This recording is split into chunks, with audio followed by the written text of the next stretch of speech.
Kita ke sorotan lainnya, Saudara. Badan Pengawas Pemilu Kota Semarang menggerebek paguyuban kepala desa yang sedang berkumpul di sebuah hotel bintang 5 di Kota Semarang. Bawaslu menduga ada ketidaknetralan aparatur desa dalam pertemuan itu.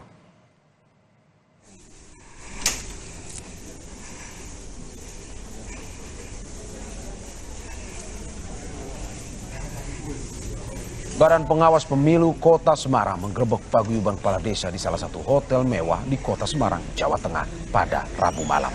Kedatangan anggota Bawaslu itu membuat puluhan aparatur desa langsung membubarkan diri. Bahkan salah satu dari mereka mengaku pertemuan tersebut hanya silaturahmi dan konsolidasi. Namun Bawaslu Kota Semarang menduga adanya ketidaknetralan oleh aparatur desa. Pasalnya, acara ini dilakukan dengan cara tertutup di lantai 3 Hotel Bintang 5. Nah, pada saat di dalam ruangan, karena mereka itu mungkin mengetahui ada kami ya, sehingga para kepala desa ini kemudian membubarkan diri.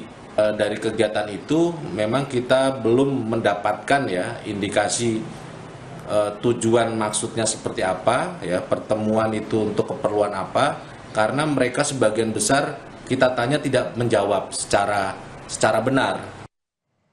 Informasi dari Pilkada serentak, Saudara. Calon Gubernur Bengkulu nomor urut 2 Rohidin Mersyah diperiksa Bawaslu Provinsi Bengkulu usai aksi bagi-bagi uang.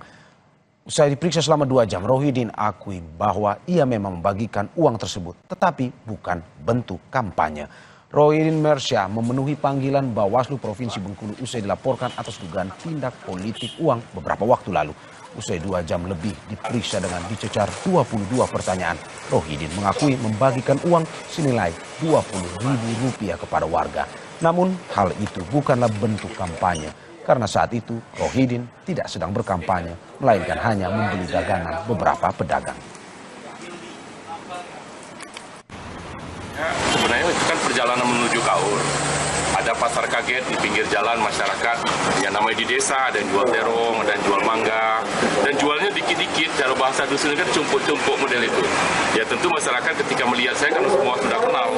Pak Rohidin beli dagangan saya. Ya saya sebagai ya tidak lepas jabatan gubernur, ya tentu dengan masyarakat saya beli. Akhirnya saya belilah beberapa semua pedagang-pedagang itu saya bayar. Ya ini video nak, Mang. Sebelumnya viral di media sosial, calon gubernur Bengkulu nomor urut 2 Rohidin Mersyah membagi-bagikan uang pecahan uang Rp20.000 kepada warga di pasar tradisional. Atas kejadian ini Rohidin dilaporkan ke Bawaslu Bengkulu karena aksi bagi-bagi uang Rohidin dinilai sebagai bagian dari kampanye. Ini video nak, Mang. Ini video nak, Mang. Saudara, jangan kemana-mana, Kompas Malam akan segera kembali dengan berbagai informasi lainnya. Salah satunya, Kabinet Prabowo bersama Taruna Akademi Militer berjoget usai gala dinner di